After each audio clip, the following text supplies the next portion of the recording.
Good morning, AJ. Good morning, Dr. Pepper. This is going to be really unpleasant. I'm hanging out with friends tonight, so I'm not actually going to be talking about movie adaptations or whatever it was that I was going to talk about with them. Yeah. Or you just missed my Pokemon. You know how it feels. What's the patapa? Oh.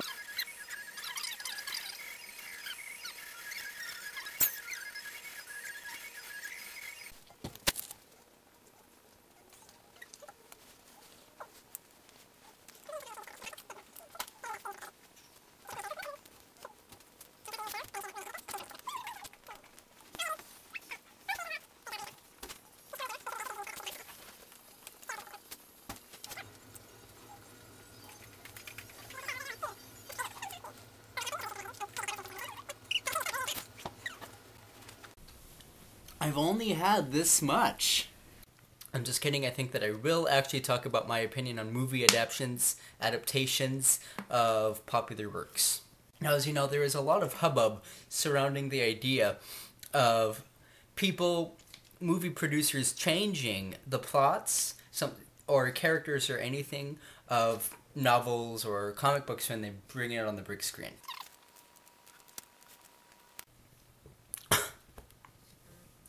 I personally actually side with John Green on the issue. I think that movie adaptations are a completely different thing than comics or novels or fairy tales or anything else, and should be treated as completely different creatures. Oh, man. I'm down to about there. I still have this much to go. I'm not feeling it yet. Just like a little tingle in my belly.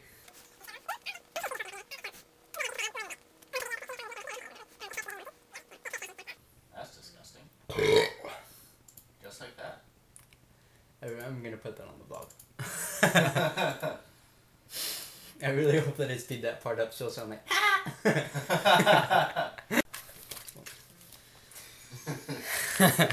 Now, comic book writers, especially, for instance, Alan Moore, have always been very critical of movie adaptations of their works, which I think is a fear that is completely unfounded.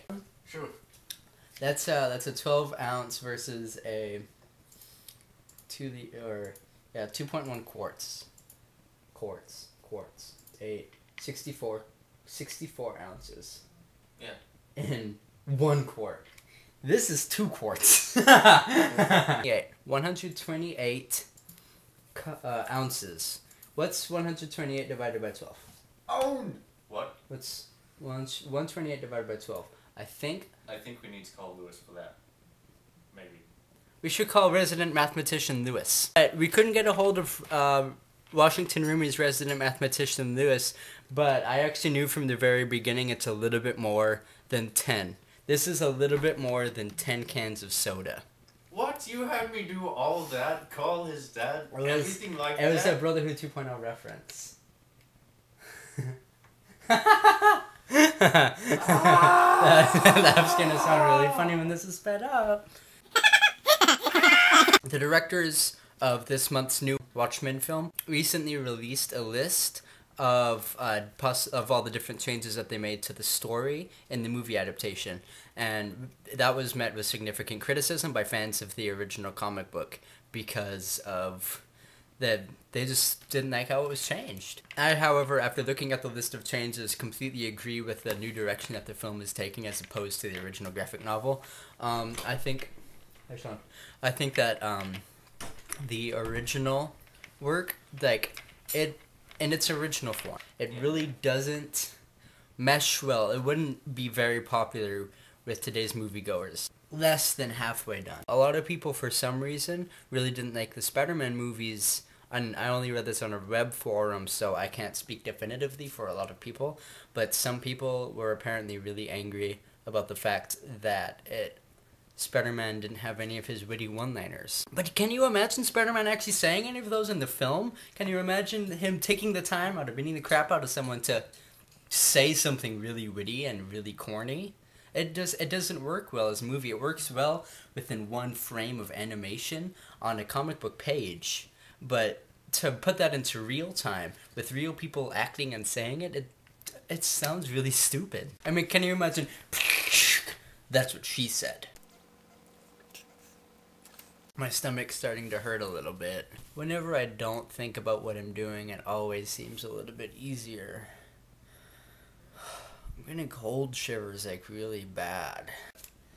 I only have like that much more to go. Okay, I'm at the bottom, I'm at the label. I can do the rest of this.